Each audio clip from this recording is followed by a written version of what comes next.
Hey guys, tonight we journey back more than 400 years to a time when the air smelled of rice smoke and pine resin, and the rhythm of your day was set not by clocks or alarms, but by the stirrings of fire beneath a clay hearth. You're about to become a young villager in rural Japan in the year 1600.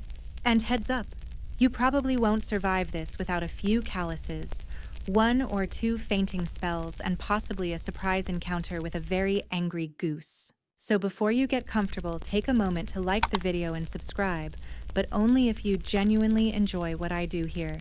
And let me know where you're watching from and what time it is. I love seeing our sleepy little village stretch across the world. Now dim the lights, maybe turn on a fan for that soft background hum, and let's ease into tonight's journey together. You wake before the rooster crows. Though, let's be honest, the rooster's been a little off lately, and sometimes crows at shadows. Your eyes open to a pale darkness, lit only by the glow of embers under the irori, that square hearth sunken into the center of the floor. The smell of old smoke, faintly fishy miso, and warm straw reaches you before your mother does. She's already up, crouched at the hearth with practiced grace, feeding it slivers of cedar and pine bark. No words pass between you. Mornings aren't for chatter here. Your home is a one-room minka built of timber bamboo and mud-plastered walls. The floor is packed. Earth in some spots, raised wooden slats in others, and tatami mats in the lucky corners. There's no privacy except what's offered by thin shoji screens, which might as well be whispers. Still, you know which shadows belong to which siblings, which one's snoring, and which one stole your rice ball yesterday. Spoiler, it was always the middle one. You shuffle into your worn hemp kimono dyed indigo, not because you're fashionable, but because indigo helps repel bugs and makes sweat stains less dramatic. Your belt is just a length of cord fraying at the end. You tug it twice to be sure. Outside, the sky is still gray, not yet committed to sunrise. A thin veil of mist drifts just above the thatched rooftops like a ghost who forgot why it came. Your family's garden, a modest rectangle of daikon green onions, and hope glistens from last night's dew. You step out carefully. The cold earth is unforgiving to bare feet, and stepping on a hidden pebble here is a cosmic betrayal. Your mother presses a warm barley cake into your hand without looking at you, and your father grunts from behind the cart. That's your cue. No breakfast ceremony, just movement. Historical fact time. In 1600, Japan was at the edge of seismic change, literally and politically. The Battle of Sekigahara would soon unite the nation under Tokugawa Ieyasu, marking the start of the Edo period. But your tiny village doesn't care. Tokugawa could walk through right now, and your mother would still tell him to wipe his feet. You tie on your straw sandals waraji, which are both ingenious and completely ineffective in mud, and set out behind your father. You're headed to the rice paddies today, which means you'll be wet, tired, and bitten by invisible demons known as mosquitoes, a word that even back then probably translated to something like little flying regret. As you trudge through the narrow footpath carved between low stone walls, frogs croak from the irrigation ditches. These aren't just background noise. In Shinto belief, frogs symbolize fertility and fortune, unless you step on one, in which case, fortune dies a bit. Your father once told you a frog scream sounds like karma getting even. You believed him then. You still kind of do. You reach the paddies. They stretch out like shining puzzle pieces reflecting the morning sky in fractured glimmers. Some already have neighbors working knee-deep in the muck, their backs arched in permanent apology to the sky. You join in, who in hand copying your father's movements. It's slow, methodical, and weirdly meditative, like doing yoga with added eels. Here's a quirky tidbit.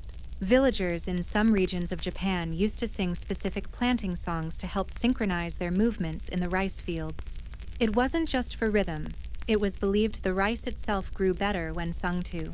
Historians still argue whether that was agricultural wisdom or just a way to gossip without sounding like you were gossiping. You lose track of time quickly. Your hands blister, your knees ache, and your nose runs, but there's a strange peace to the work. Your father, for all his grumbling, moves with the quiet authority of someone who's done this every day since before you existed. Every so often he pauses, scans the horizon, then returns to tilling. not for enemies, just checking the clouds. Weather is more dangerous than samurai these days. You spot a heron at the far edge of the field, standing still as a statue. Your younger self once thought it was a disguised kami, a spirit in bird form watching villagers to reward the diligent. Now you just think it's waiting for a frog to make a poor life choice. As the sky lightens, the mist begins to lift, revealing more of your tiny world. The river in the distance, the shrine half hidden behind cypress trees, the plume of smoke from the neighbor's kiln. The day is barely beginning, and already so much has happened and so much more is coming. You keep working as the sun yawns over the cypress trees. Its pale gold rays slide across the surface of the patties, turning puddles into mirrors and mosquitoes into glowing specks of torment. Your feet are already numb from standing shin-deep in cold water, and your back is beginning to hum with a slow, dull ache that promises to become a full-blown argument by midday. Your father hands you a fresh hoe. The handle's smoother than the last one, worn down by years of use, probably by your grandfather, maybe even his father before him. Tools here don't die. They just become ghosts that still demand effort. You glance up as a distant bell echoes faintly from the mountainside. It's not a temple bell. It's the bell from the neighboring village's lookout tower. Someone probably spotted smoke, or a wild boar, or maybe it's just the boy on duty playing a prank again. You'd be lying if you said you hadn't done the same when you were little. Nothing makes rice planting more exciting than the possibility of a bear sprint. The fieldwork is relentless. You dig, step, pat down mud, and move. Again and again. It's not glamorous, but it feeds the entire village. And it's weirdly satisfying when you get into a rhythm, like doing a full-body dance choreographed by someone with an affinity for squelching noises. A heron takes flight nearby, its wings carving the air as if in slow motion. Your father doesn't look up, but he mutters something under his breath about good luck if it flies east. You wonder if he really believes that, or if it's just the kind of thing people say to pretend they have control over anything at all. Here's a solid historical fact. By 1600, Japan's agrarian economy was the lifeblood of the nation. Land was wealth and rice was currency. Taxes weren't collected in coins, but in koku, a unit of rice that could supposedly feed one person for a year. Of course, if that person were a teenager, they'd be starving by autumn. You pause to stretch. Behind you, a neighboring farmer is shouting at his ox, which appears to be having an existential crisis in the mud. Ahead, your father has knelt beside a canal, adjusting the flow with a system of bamboo tubes and small wooden gates. It's oddly beautiful, like watching water ballet designed by engineers with dirty fingernails. There's a small moment of peace. A dragonfly lands on your sleeve, its wings shimmering with impossible color. You hold still, breathing through your mouth to avoid scaring it. The air is thick with earthy scent, mud-wet grass, something faintly sweet and rotting. It's the smell of life working hard. But of course, nothing stays peaceful for long. A shout echoes across the field. You both turn. At the far edge of the paddies, two boys have slipped on the embankment and tumbled into the water. One flails, sputtering and coughing. The other tries to pull him up by the hair. They're fine, muddy, wet, and probably in deep trouble. But for a moment, even your father chuckles. Barely. You pull back your sleeve and squint at your arm. The leech is fat and smug. You flick it off with a bamboo stick, and it lands in the water with the air of someone who's had a successful breakfast. Gross. Yes. Common. Also yes. Quirky fringe tidbit. You bet. In some regions, leeches were believed to suck out bad blood and were occasionally tolerated as natural medicine. You, however, plan revenge. Work continues until the sun is fully overhead. Your stomach growls a sound louder than you'd like. Your father tosses you a small cloth-wrapped parcel. Inside, rice balls with sour plum centers and a pickled radish or two. They're cold, plain, and absolutely perfect. You eat sitting on the edge of a stone path, swinging your legs and watching the patties sway slightly in the breeze, like liquid mirrors. Across the path, you spot something that makes your heart drop a little. A figure moving fast down the mountain trail. Not a villager. The posture's too straight, the pace too sure. That's no farmer. That's a samurai. He's still a ways off, but you know the rules. Don't make eye contact. Don't stand too tall.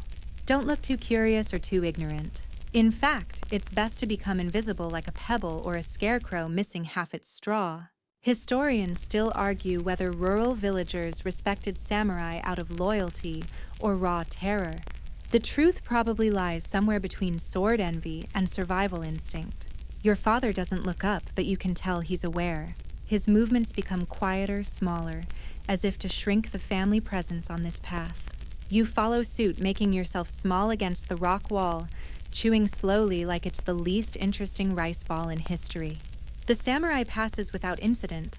His armor isn't ornate, but you notice the hilt of his katana worn but polished. He doesn't glance your way.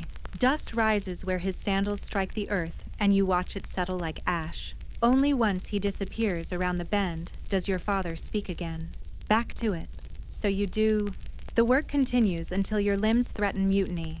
By the time you pack up your tools and head home, the sun is tipping west and the paddies have begun to echo the pink and lavender hues of approaching dusk.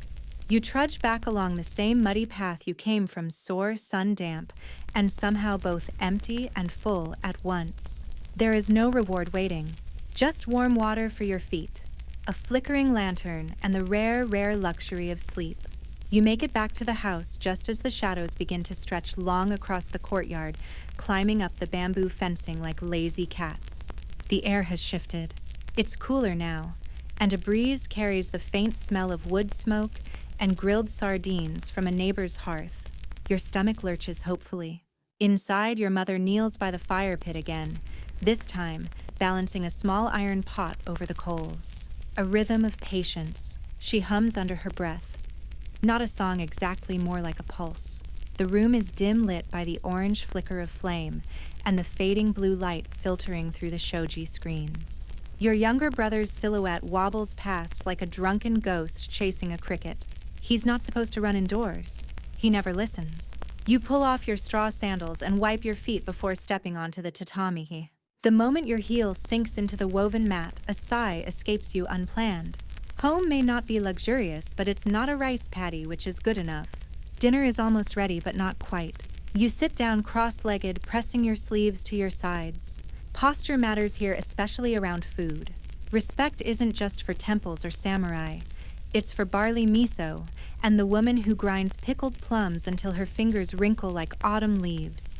Your mother ladles the soup into wooden bowls, miso cloudy and thin with tiny cubes of tofu floating like soft boats. She places a small dish of pickled daikon beside each bowl, then hands out tightly pressed balls of cold rice dotted with sesame seeds. No meat. Not tonight. Maybe not all week. Here's a reliable historical fact. Most villagers in 1600 subsisted on a diet centered around rice, barley, and vegetables. Fish was a treat.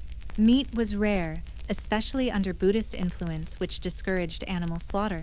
Wealthier households might splurge. Yours? You count soybeans like coins. You pick up your chopsticks worn smooth with use. Not because they're antique, just old. Hand-me-downs from your cousin, probably. Yurimambo itadakimasu. The all-purpose mealtime blessing and a dig in.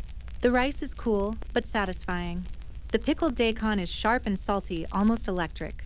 It cuts through the blandness with a kind of defiant joy, like it knows it's the only exciting thing on the tray, and it's absolutely fine with that. Across from you, your father eats without a word, eyes half-lidded with fatigue. His hands are black with dirt, and his nails are caked with mud. He doesn't seem to notice. Your siblings slurp softly. No one speaks during meals unless something's gone terribly wrong. And then, just as your bowl is almost empty, you hear the sound no one wants to hear during dinner. A knock on the bamboo frame of the door. Your father sets his bowl down slowly. He stands. The door slides open. It's the neighbor, Mr. Tano. He's older than everyone, probably as old as the cypress tree by the river, and shaped a bit like it too. Bent, knobby, quietly wise. He says nothing at first, then gestures. Your father frowns, stands straighter, then nods. Apparently, the ox from earlier, the one with the existential crisis, has wandered into someone's yam field and knocked over a boundary marker. That's a big deal here. Not just because of property lines, but because those markers are considered sacred. You don't just fix them. You apologize to them. Quirky tidbit. In some villages, boundary stones were believed to house local spirits. If you disturbed one, you could accidentally invite curses, headaches, livestock sickness, or a year of moldy rice. Whether that's superstition or stress-induced coincidence, historians still argue. Your father takes your older brother and heads out with a bundle of rope and a lantern. You stay behind to clean the bowls and sweep the hearth. The heat has faded now, and the coals glow like old eyes. Once the chores are done, you head to your sleeping mat in the corner, separated from your siblings by a faded screen that smells like pine and dust. You lie flat on your back and stare at the ceiling beams. There are gaps in the wood where spiders have made homes, thin threads gleaming in the light of the single oil lamp. Your little brother snores like a distant waterfall. Your mother hums again from the hearth. Your legs ache in that deep, rewarding way that says you earned the food in your belly. But just as you begin to doze, a creak sounds behind the screen. You sit up. It's your sister. She holds out something wrapped in cloth. You take it confused. Inside, a pickled plum. Just one? Probably the last one. Don't tell, she whispers, then vanishes. You pop it in your mouth. It's sour, sharp, and completely overwhelming. Your eyes water. Your tongue recoils. You love it. The last thought before sleep grabs you is this.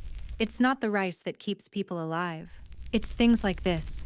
Plum surprises, warm coals, silent company, and the unspoken code that says, we get through it together, one ache and one meal at a time.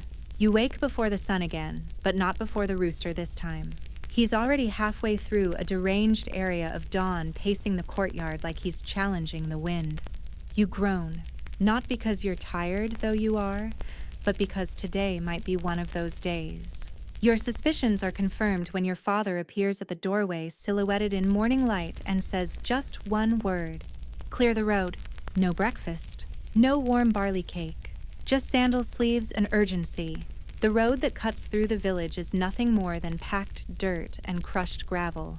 But when word spreads that samurai are passing through, it might as well be a sacred hallway. Everything must be immaculate. No straw out of place. No wandering chickens looking at you, rooster. You and your brother head out with bamboo brooms and a flat basket to gather up stones. The neighbors are already at work.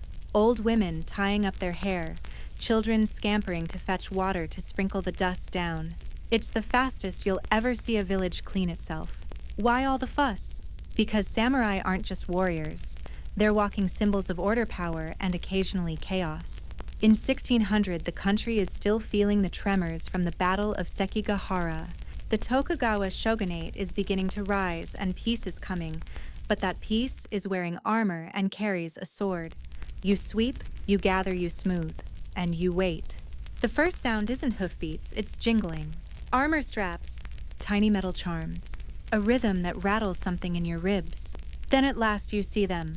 3 men on horseback, tall and rigid, riding as if the road owes them passage. Their armor is lacquered black and dark red, segmented like a dragon's shell.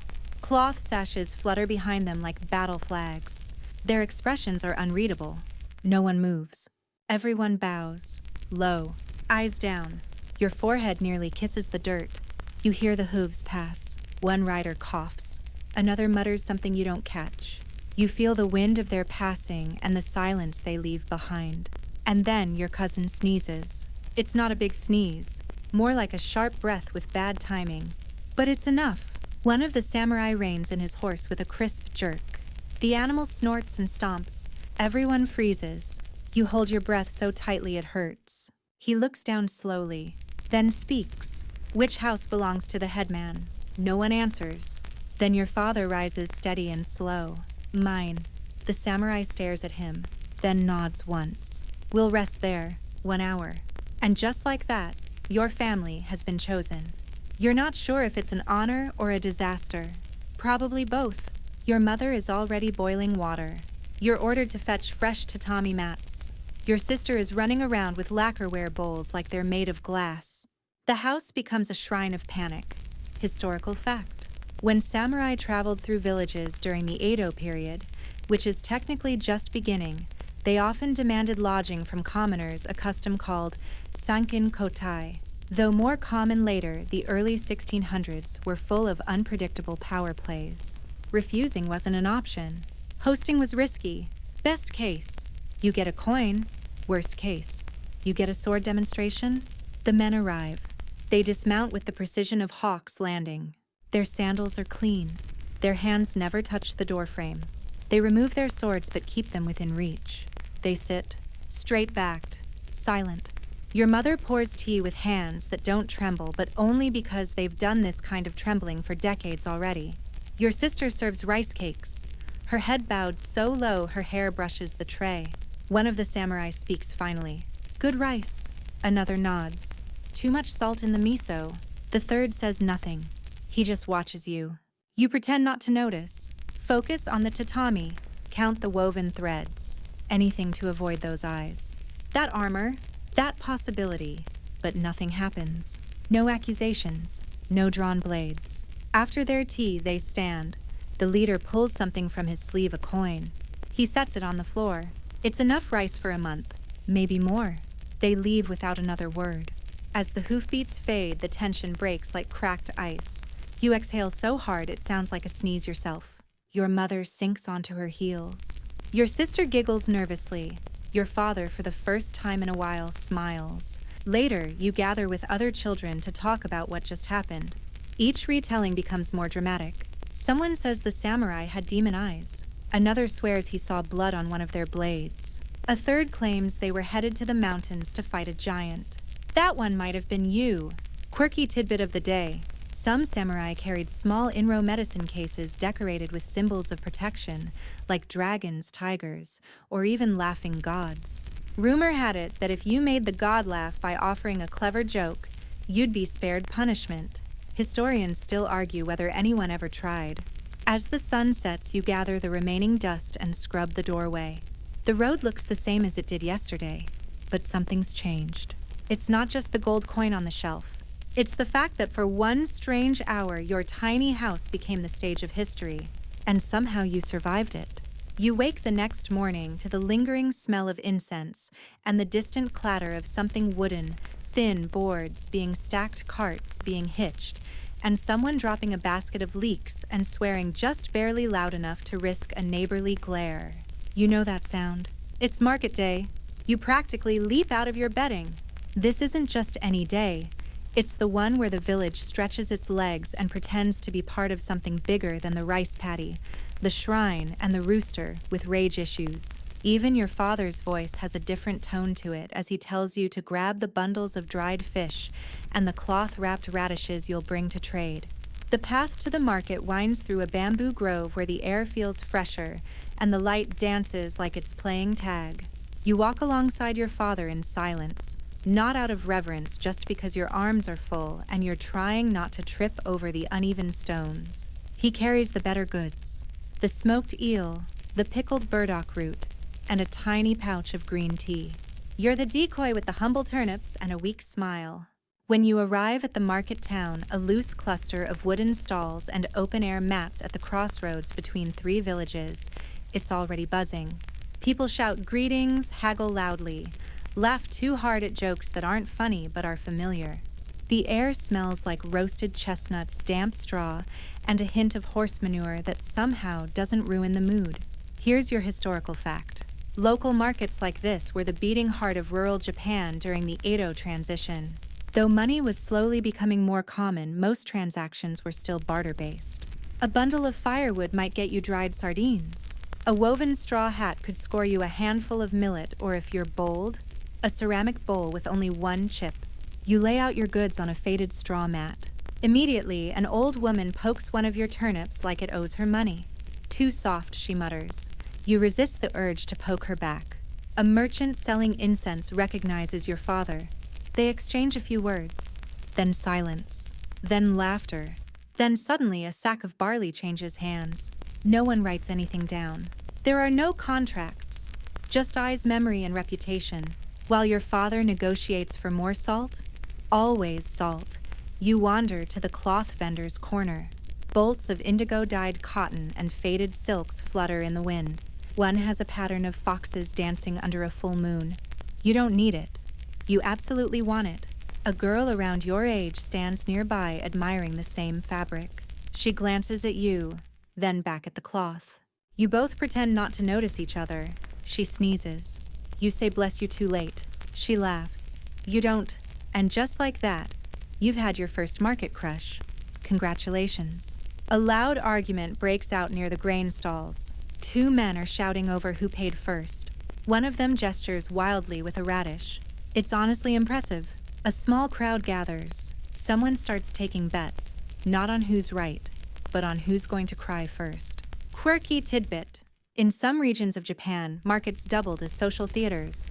People would dress up in their cleanest clothes, not necessarily to impress buyers, but to maintain public image. Reputation was wealth, and no one wanted to be known as the guy who wore the same tunic twice in one lunar cycle. You return to your father's side just in time to help carry a small basket of eggs wrapped carefully in straw. A good trade. He nods with approval. You feel taller? Then something unusual. A traveling performer arrives. He's got a monkey on a leash and a shamisen slung over his shoulder. People gather. He plays a tune fast, bright, slightly mischievous, and the monkey dances on two legs wearing a tiny kimono. The crowd roars with laughter. Coins clink in the wooden bowl. Even your father cracks a smile. The monkey bows. The performer tells a joke that probably isn't appropriate, but no one scolds him because it's market day, and rules are softer when there's music. Historians still argue whether these performers were respected or tolerated nuisances. Some were seen as keepers of old stories, others as troublemakers with clever fingers and wandering morals. Either way, they were magnets for attention and occasional pickpockets. As the sun begins to lean toward the mountains, you help your father load the goods onto a borrowed handcart. The road back to the village feels easier somehow, as if laughter lightened the load.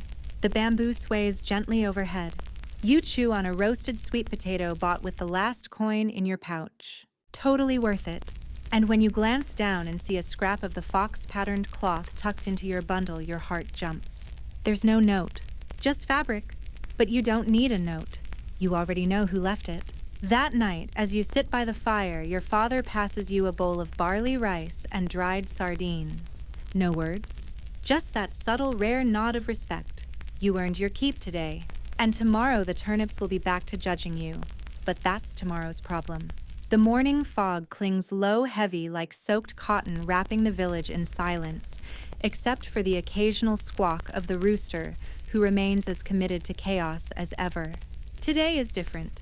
There's a kind of reverence in the air, quieter footfalls, slower speech. You feel it in your chest like a hush inside your ribs. It's the day your family visits the temple. Your mother has already changed into her best kimono, still a modest cotton one, but carefully folded and spotlessly clean. She combs your hair with practiced speed, tugging just enough to make you resent tradition, but not enough to make you speak against it. You dress simply. Deep blue sleeves, a tied sash, and your cleanest pair of waraji sandals. You wonder how long they'll stay clean. 10 steps, maybe 15. You walk with your family through the village, passing neighbors who nod politely but don't linger. At the end of the main road, nestled at the base of the forested hill, stands the small Shinto shrine. You've passed it hundreds of times, but today you approach it. The torii gate rises red against the mist, bright as spilled paint. You pause at its threshold, not out of superstition, but because everyone does.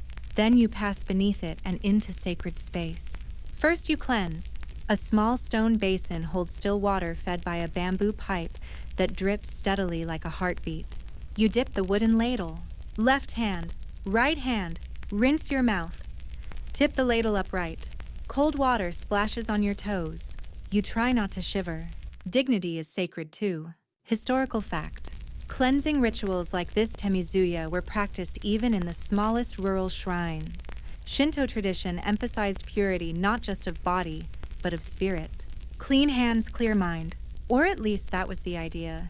Your mother places a small bundle of rice on the offering tray, tied with twine, wrapped in dried bamboo leaf. It's for Inari the kami of rice and prosperity. Fox statues flank the shrine, their stone faces worn down by centuries of weather and prayer. One holds a key in its mouth. The other, A scroll. You used to think the scroll held the secrets of the village. Now you're not so sure it holds anything. You clap twice, bow deeply, and close your eyes. You don't wish for anything in particular, not aloud. Just health, safety, no more leeches. Your sister sneaks a peek at one of the foxes. She says she saw its eye twitch. You smack her arm gently. She smacks yours harder. Your mother doesn't turn around, but you know she noticed. You can feel it in your future punishment. After prayers, your family walks behind the shrine where tiny Iama wooden plaques hang from cords like fluttering leaves. People write wishes, drawings, prayers. You find one scrawled in clumsy brushwork. Let our chickens stop dying. Another says, please let him notice me. One just has a poorly drawn cat and the word meow. You want to write something, but you hesitate. What do you even ask for? You end up tracing your name instead, then adding a tiny fox beneath it. Maybe the gods appreciate bad art? Quirky tidbit. In some villages, children weren't allowed to write their wishes directly. Instead, parents wrote on their behalf, often in riddle form, to confuse wandering spirits who might intercept the request and twist it. Historians still argue whether this was about spirit mischief or parental micromanagement. Your father leads you farther up the hill past the shrine and deeper into the forest. The path is overgrown but well-worn. Eventually, it opens into a grove with mossy stones grave markers. Ancestors, your grandparents, and theirs. You don't know their names, but you know their stories. Some of them heroic, others cautionary. One supposedly died from laughter during a harvest moon drinking game. That's the one you secretly admire most. You light a stick of incense and bow low.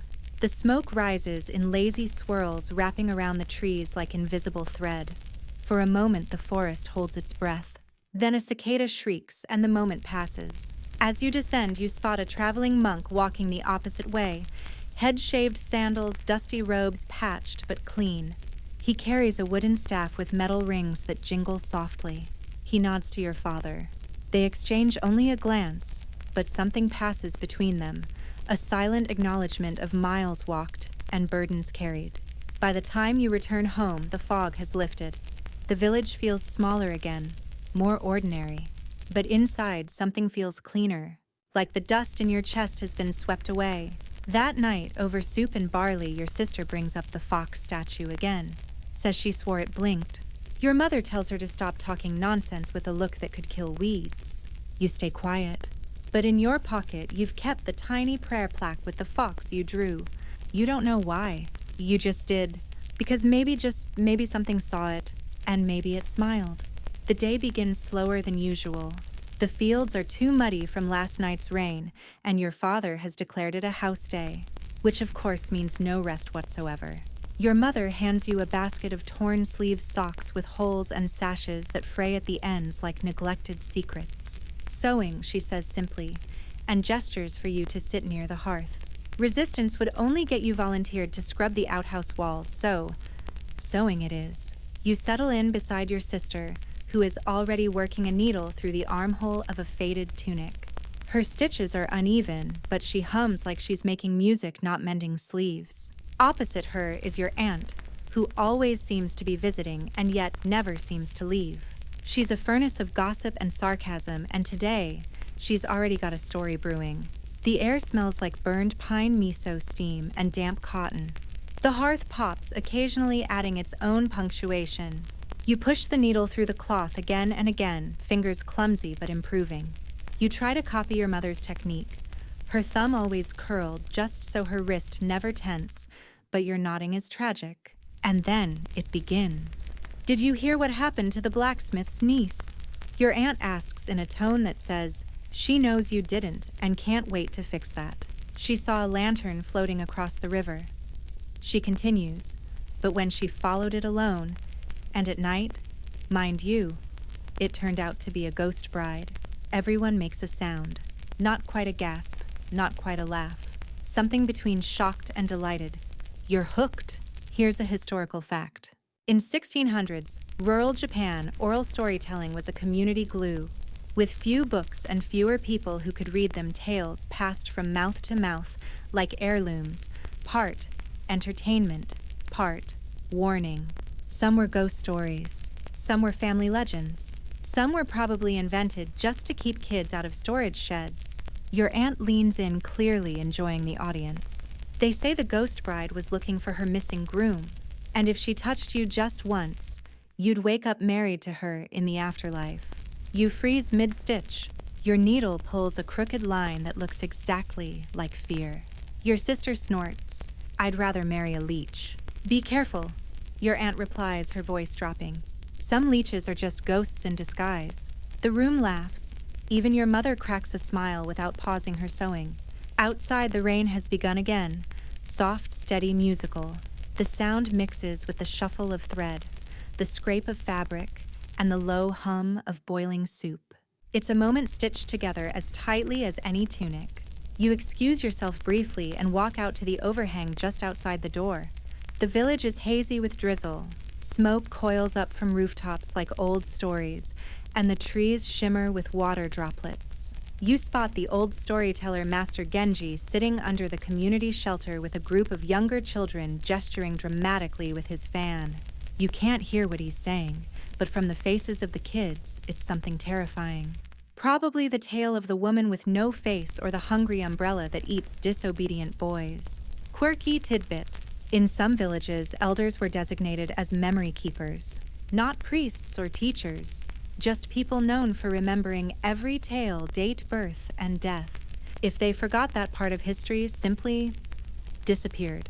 Historians still argue whether this was a cultural role or just the natural result of having no paperwork and too much sake.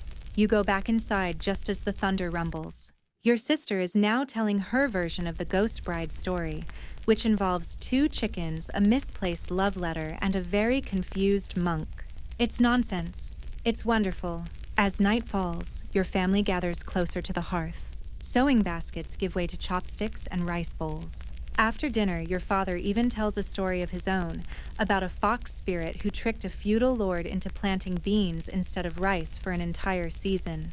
You laugh not because it's funny, but because it's his only story and he tells it terribly every time. The coals dim. The room cools. You curl up near your bedding, still holding the half-mended sleeve. You're not done, but that's fine. It can wait. Ghost bride's umbrella monsters and foxes will keep it company. And as the storm continues to whisper on the roof, you close your eyes and wonder just how many of those stories are real. Some of them must be right. Today there's no rooster, just silence sliced by the scrape of your uncle's whetstone as he sharpens a blade by the forge. You're not expected in the patties, not expected at the hearth. Today your job is to watch, not relax, not rest. Just observe, because in your village there's no schoolhouse, no rows of desks or scrolls of kanji under candlelight. Learning happens by watching closely, quietly, and without asking too many questions, lest you be assigned to something unpleasant purely out of spite. You begin at your uncle's forge. The workshop smells of hot iron ash and the faint tang of sweat-soaked hemp. He doesn't greet you. He never does. That's his version of, "You're welcome here." He heats a length of metal in the fire until it glows orange, then lays it across the anvil with a practiced hand. The hammer strikes, rhythmically, violently, but somehow also precise, like a musician playing a drum that screams back. You crouch low, careful not to trip on a pile of scrap. Your uncle says nothing, but you notice how his eyes flick toward you every so often, just enough to make sure you haven't died of boredom or fallen into the coals. Historical fact. Most trades in rural Japan were passed down within families, and apprenticeships were informal. You didn't start one. You were born into one. If your uncle was a blacksmith, you were a blacksmith's shadow, until one day you weren't. And then you were the blacksmith. After a while, your uncle gestures with his chin. You hand him a wooden handle carved yesterday by your cousin. He inspects it once, grunts, and keeps working. That grunt means acceptable. That's the closest you'll get to praise before your 12th birthday. When the hammering stops, you're dismissed with a glance. You bow slightly and leave. Your next stop is the small shop run by Mrs. Oki, the village's unofficial merchant. She doesn't make much, some soy paste bundles of thread and pickled radish so sour it could make a monk swear. But what she really trades in is information. You hang by the doorway under the excuse of needing a spool of black thread. In truth, you're here to witness the social ballet of commerce. Mrs. Oki talks while she counts coins, gossips while she measures rope, and throws sideways glances that could sharpen knives. She tells one farmer that another man's pigs are sick, but not how she knows. She gives a housewife an extra pinch of salt if she compliments her pottery. She withholds sesame seeds from a boy who once kicked her cat. Justice apparently has seasoning. Quirky tidbit. Some rural shopkeepers during this period doubled as matchmakers, letter writers, or even low-tier healers. They were hubs of knowledge, partly because they saw everyone's hands what they bought, what they could afford, and whether they were shaking. You spend an hour absorbing everything. The weight of a coin, the scent of salted plums, the power of a well-timed silence. You leave with your spool of thread and a head full of subtle manipulations. By midday, you're back home. Your mother is practicing calligraphy on the back of old rice paper scraps. The inkstone sits at her knee, the water dish beside it. You sit down beside her, uninvited but not unwelcome. She dips her brush and writes a single character patience, not the word, the feeling. You watch how her wrist moves, slow, controlled but not rigid, like she's balancing breath and ink at the same time. She hands you the brush. Try. You try. It's not great. Your brushstroke hesitates, then stumbles, then bleeds across the paper like a wounded insect. Your mother doesn't criticize. She just places your attempt aside, hands you another sheet, and says, again. Historians still argue whether commoners truly engaged in writing, or whether literacy was mostly confined to monks and officials. But in some villages, practical writing records, family names, blessings was passed down like secret recipes. You keep writing. By the fifth attempt, the stroke looks less like a splatter and more like a symbol. Not beautiful, but maybe understandable. Progress. By sunset, you've also observed how your older cousin weaves baskets, how your grandfather filters river water through charcoal, and how your neighbor tricks crows away from his garden using shiny scraps tied to bamboo poles. And all day you've learned more than any scroll could teach. You've learned the weight of silence, the rhythm of motion, the way hands remember what words forget. As darkness falls, you return to your bedding with sore knees, ink-stained fingers, and a brain buzzing with 1,000 tiny lessons. You didn't ask a single question. You didn't need to. The sky pulses with warm orange even before the sun shows its face. Today the air hums. There's a buzz in your chest, your fingertips, even in the dust. It's that time of year, festival season. The Festival of Lanterns held once every summer when the river runs low, the nights stretch long, and even the oldest villagers admit that maybe it's okay to enjoy life for a few hours. You start preparing just after sunrise. The entire village does. It's not a command, it's instinct. You help your siblings string paper lanterns onto lengths of twine. Reds, whites, and the occasional faded blue one that's seen too many seasons, but still insists on glowing like royalty. Your job is to hang them along the road from eaves and bamboo poles stretching across alleyways like ribbons of captured fire. Someone's father brings out a battered shamisen. Someone else sets up a table with rice crackers and salt plums. You pass a group of women gossiping as they thread bells into their sleeves. Even your father wears a clean robe and looks like he might smile eventually. By mid-afternoon, the entire village looks reborn. Lanterns sway gently in the breeze. Streamers flutter from rooftops. Even the well has been scrubbed until it reflects the sky like a shallow mirror. You race to the central square where the old drum has already been brought out. It's huge, made of cowhide and dark wood lashed tight with rope, thick as your wrist. A boy is warming up with lazy strikes. Each boom makes your ribs vibrate. Historical fact. Matsuri, or festivals, were the soul of the village calendar in 1600s Japan. Though they honored the kami and marked agricultural cycles, they also served as social release valves, days when roles relaxed, rules bent, and joy was sanctioned. You join your cousin near the food stall. Together, you watch as elders bring out trays of sweet mochi and skewers of grilled fish. You're handed a rice ball still warm filled with something savory and mysterious. You don't ask, you just eat. Festival Rule 1. Never question a free rice ball. As twilight falls, the magic arrives. The lanterns are lit one by one. Tiny flames flicker behind colored paper. You watch as your sister lights a red one shaped like a carp, her face glowing like she's already dreaming. Across the square, someone starts singing. It's older than the village, maybe. A tune that feels more like memory than melody. You join the parade down to the riverbank. Everyone carries a lantern now. Some are tied to sticks. Others float on carved wooden bases. You follow the line of villagers as they kneel by the water and one by one release the lanterns into the slow-moving stream. They bob gently at first, then drift. A ribbon of light snakes down the water, winding its way through the dark like glowing footsteps of something kind and ancient. Quirky tidbit. In some areas, villagers believed that the floating lanterns carried messages to ancestors or to the dead in general. Each one was like a whisper sealed in firelight. Some villagers even slipped poems or rice inside as offerings.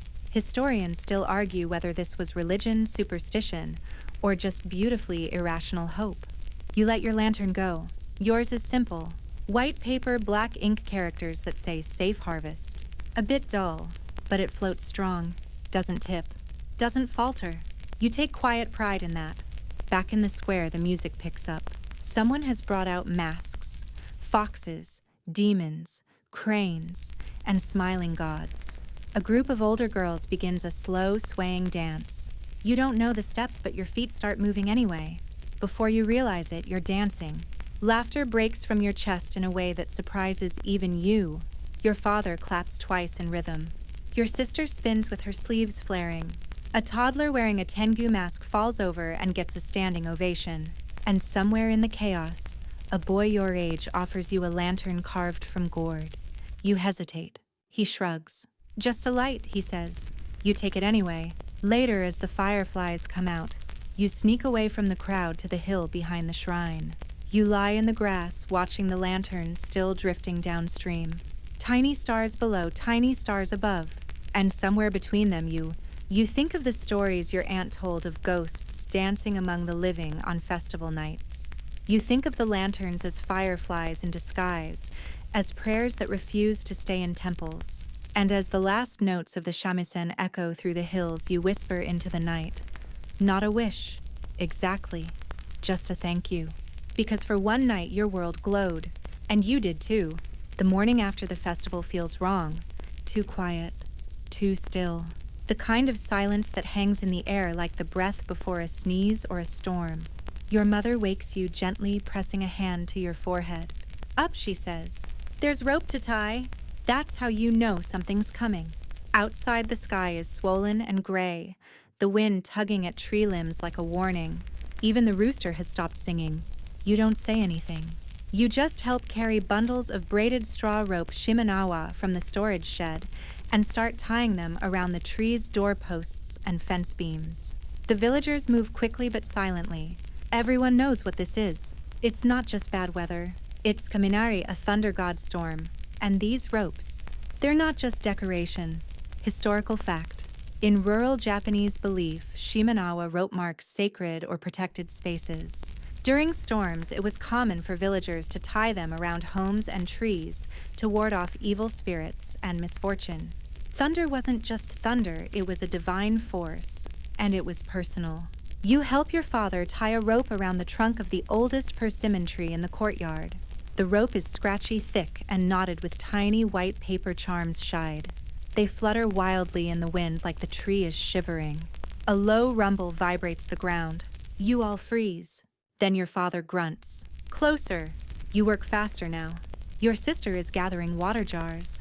Your mother is moving pickled vegetables down into the storage pit.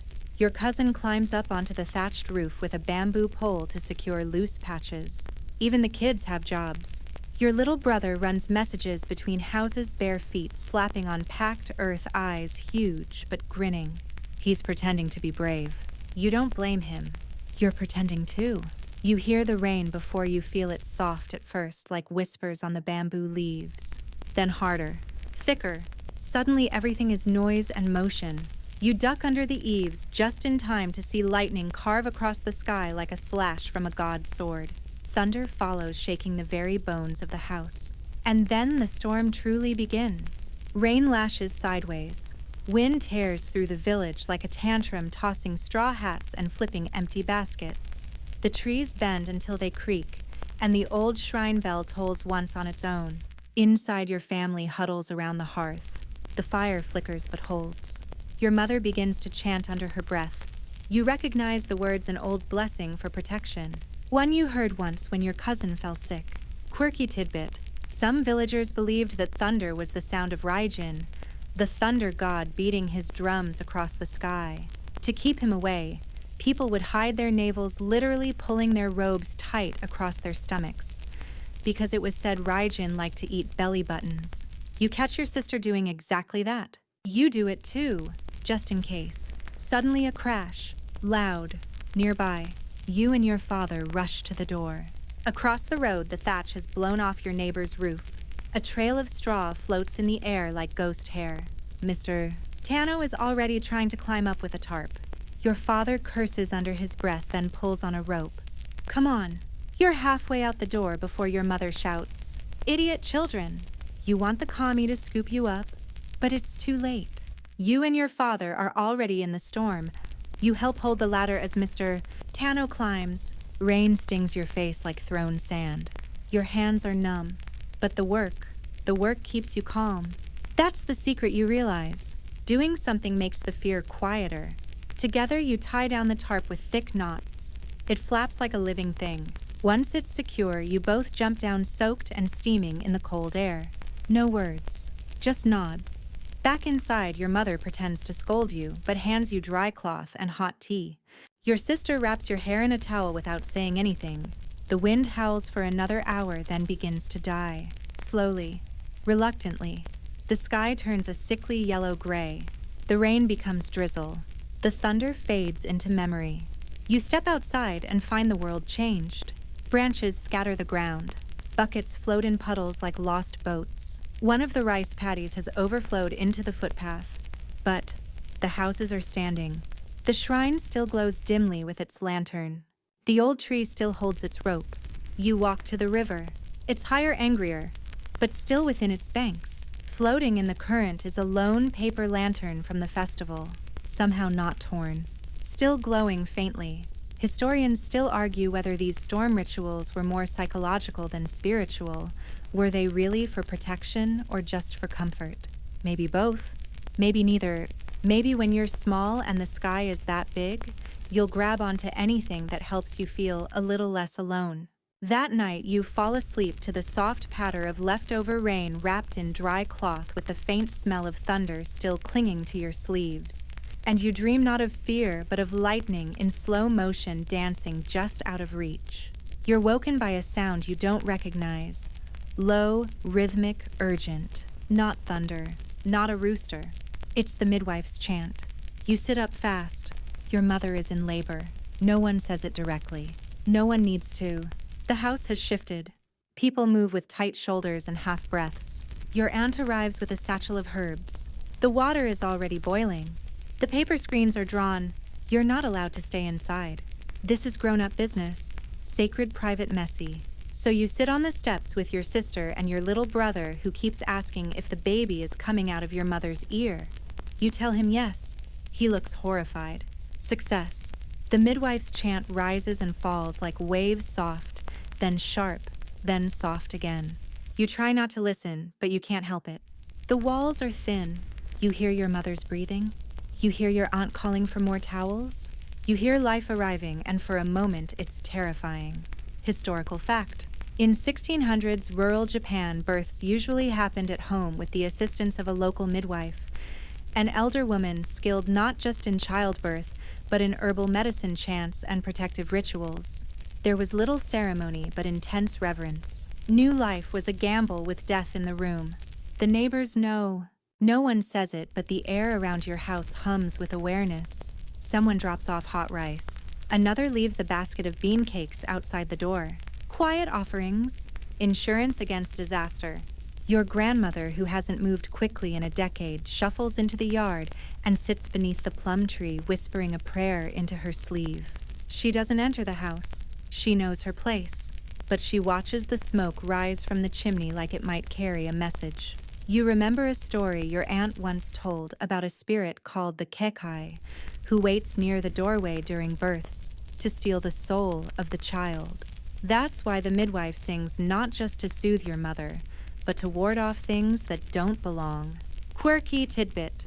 Some families hung small mirrors above the door during childbirth, believing that spirits feared their own reflection. Others drew rice flour symbols on the floor to trap bad luck.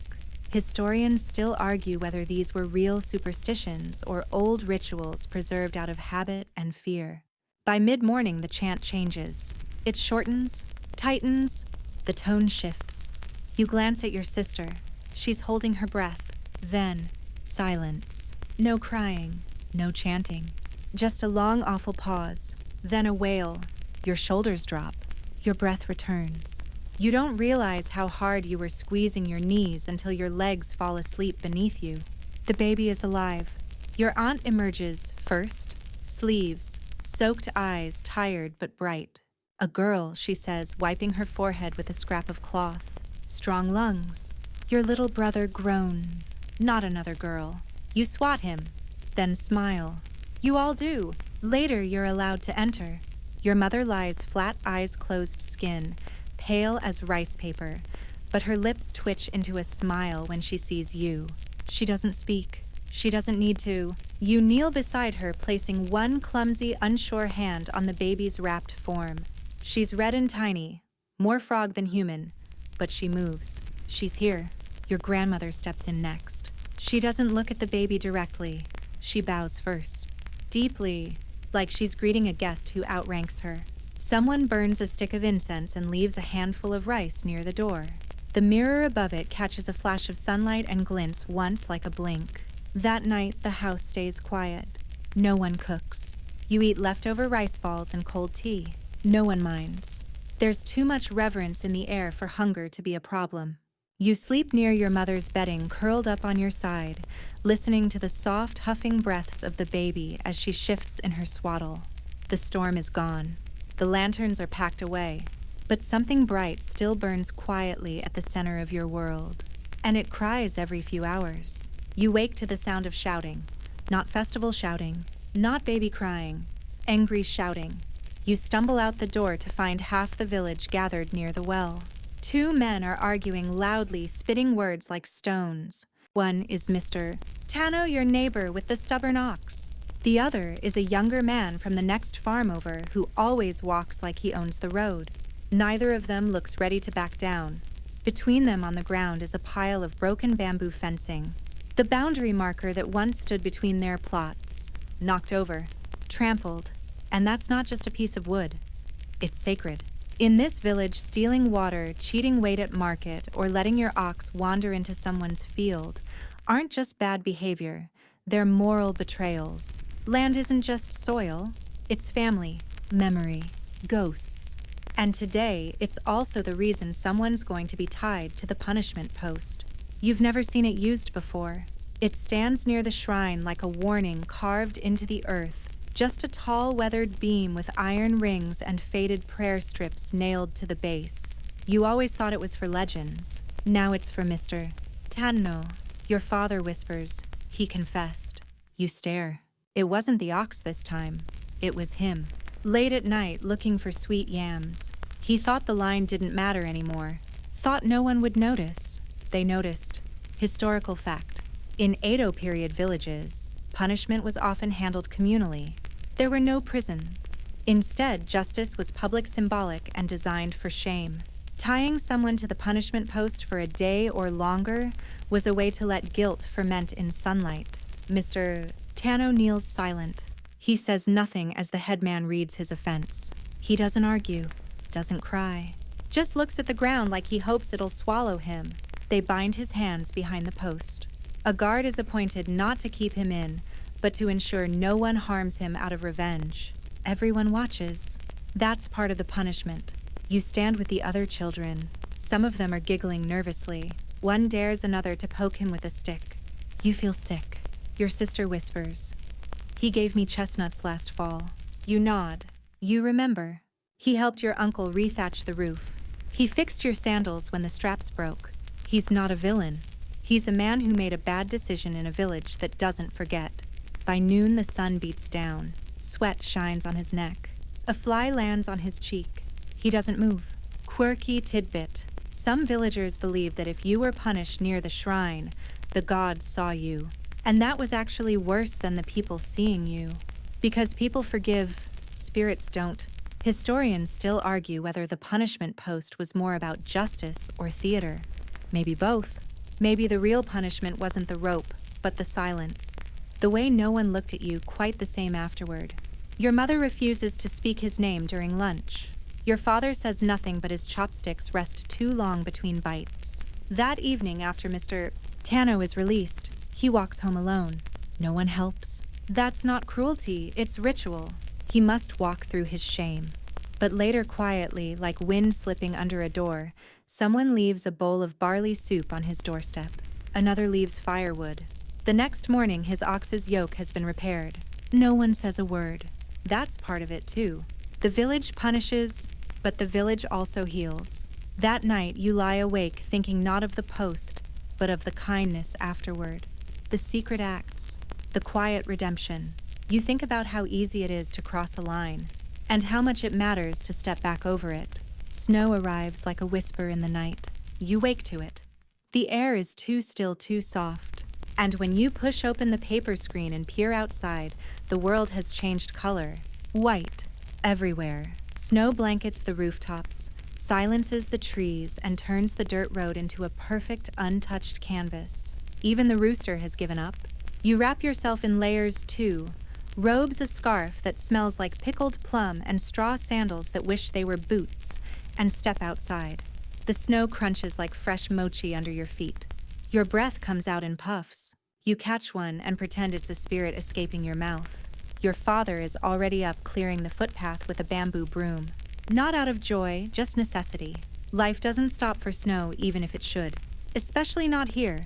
Inside the hearth has never been more welcome. Your mother has set out a breakfast of rice porridge, salted daikon, and tea so hot it burns your tongue and your regrets. You sip slowly, grateful for the heat. Even more grateful for the smell like toasted barley and charcoal memories. Historical fact. In rural Japanese villages, winter was a time of endurance. There was no central heating, no insulation. People burned wood sparingly, wore layers, and lived mostly huddled around the hearth, sharing warmth and stories. Food was rationed. Every meal had memory.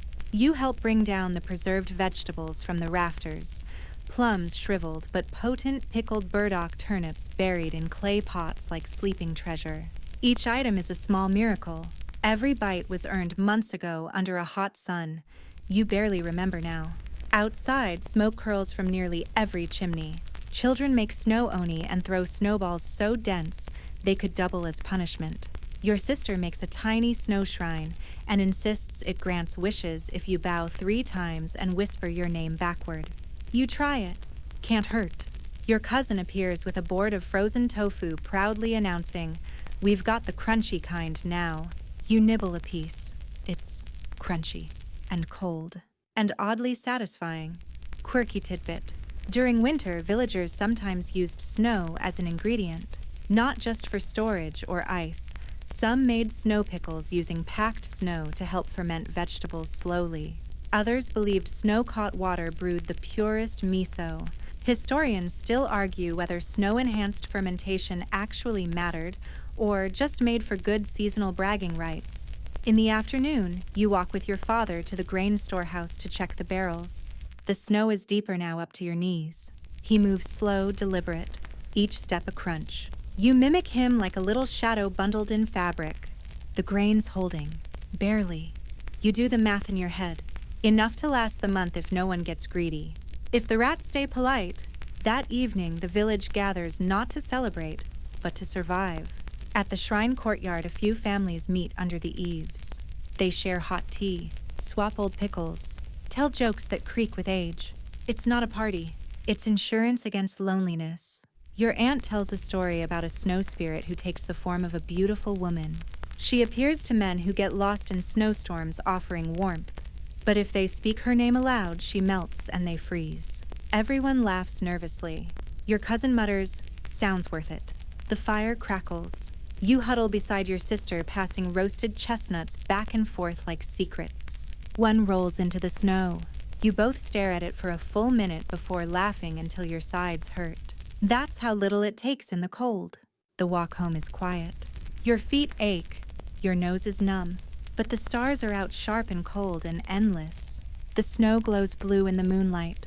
You sleep close to the hearth that night. Everyone does. A pile of siblings, cousins, cloaks, and dreams. The baby fusses once, then drifts off again warm against your side. And before your eyes close, you think, this is what winter is.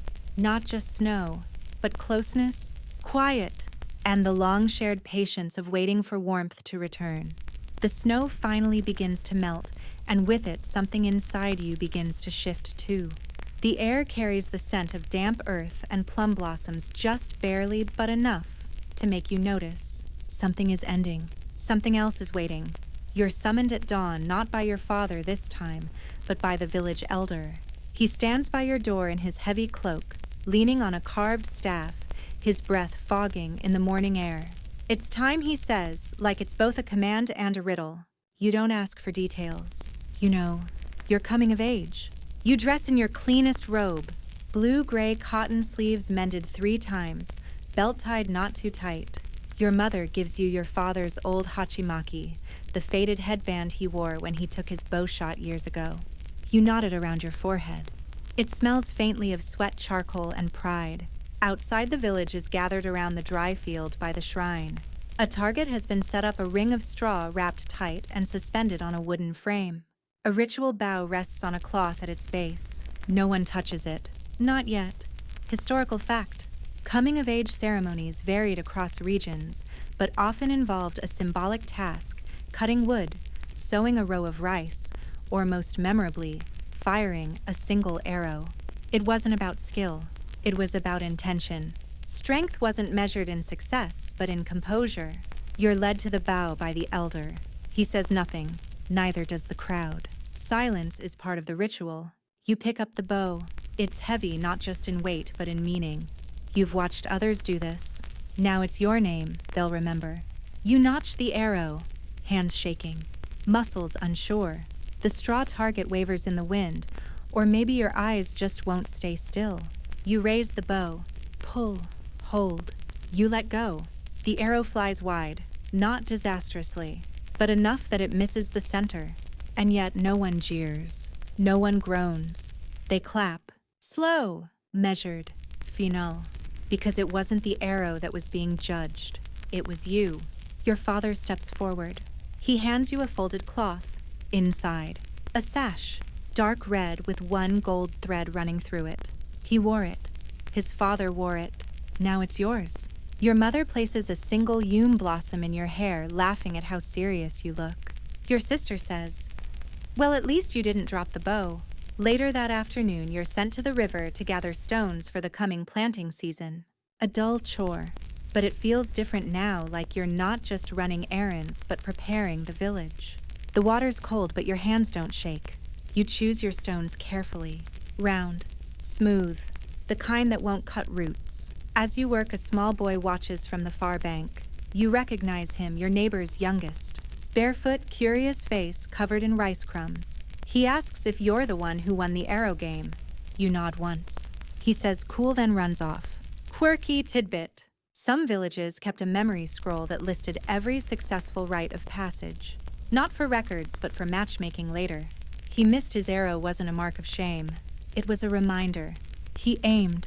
Historians still argue whether these ceremonies were truly meaningful rites or just performative holdovers from older warrior customs. But in that moment, standing ankle-deep in the river with sore shoulders and a borrowed sash, you feel something old settle into you. Not weight anchor. That night, there's a small gathering, not a feast, but enough. A pot of stew, pickled burdock, dried persimmons saved from New Year. You sit beside your father as he talks about rainfall predictions, not looking at you, but speaking toward you. That's his version of praise. And when you lie down to sleep, your hands still smell like riverstone. Your arms ache. but your chest feels wide, strong. You dream of arrows, not flying, just resting in the bow steady, waiting for the next aim. The smoke wakes you before the shouting does. It's thick and fast, already clawing at the corners of the paper walls, already turning the air inside your lungs to ash. You bolt upright, coughing. Through the screen, you see orange flicker against the pre-dawn blue. The shrine is burning. You don't think. You run. Outside the village is chaos. Half-dressed neighbors, buckets flying hand to hand, screaming and steam. The snow is gone, but now the cold is inside your chest, because the shrine, the heart of the village, is eating itself in fire. The roof is already collapsing. The ancient torii stands silhouetted against the blaze like a ghost refusing to move. Sparks rain into the bamboo grove. Children cry. The air is thick with the scent of pine incense and panic. You find your father near the well sleeves soaked, yelling orders you've never heard from his mouth. Your sister is passing buckets up the chain with mechanical speed. Your little brother clings to your grandmother's robe like she's the last unburnable thing in the world. You grab a bucket and fall into rhythm. Water. Toss. Turn. Refill. Shout. Repeat. You burn your hand. Slip once. Almost drop the bucket. No one notices. No one can afford to. Historical fact. Fires were among the greatest threats to rural Japanese villages in the 1600s. Thatched roofs, wooden frames, open flames. Everything was flammable. Villages often had communal wells not just for drinking water, but as emergency fire sources. And once the shrine burned, it was considered a divine crisis. You're not thinking about gods. You're thinking about the prayer plaques, the old fox statues. The drum you touched as a child and thought held a heartbeat inside it. Gone. Hours later, the flames are out, or mostly out. Smoke still curls from the scorched foundation. The torii stands charred but whole. A miracle, someone mutters, or a warning. Ash sticks to everything. To your face, your robe, your memories. You sit on the cold ground, arms limp, watching your breath rise into the pale morning light, like a ghost trying to escape your chest. And still no one speaks. Eventually, the elder steps forward. He's barefoot. His voice cracks. We rebuild. That's it. 2 words. The only words anyone needs. Rebuild. It begins that afternoon. Not just planning. Work. Clearing rubble. Salvaging what can be saved. You help lift a half-burned beam and find a scorched wooden ima underneath. You're drawing. The fox. The word safe harvest barely legible. You tuck it into your sleeve and say nothing. The shrine priest places what's left of the fox statue on a cloth. Its head is gone, but its paws still rest on the stone key. People bring offerings not out of obligation but grief. Dried fruit, coins, a cracked flute, everything they can part with. Not because it will help the gods, but because it helps them. Quirky tidbit. After a shrine fire, villagers often believed that the kami had left temporarily or had been angered. Rebuilding wasn't just carpentry, it was apology. The new shrine would be smaller at first, simpler, but no less sacred. Historians still debate whether the reconstruction efforts were spiritual or just community psychology in action. Over the next few days, the rhythm returns, slower, quieter, but present. Your baby sister giggles for the first time since the fire. Your mother bakes barley cakes and shares them with the workers. Your father hums an old fishing song while carving replacement roof slats. And you, when no one is looking, you walk to the edge of the new foundation, take out the scorched ima, and bury it beneath the first stone.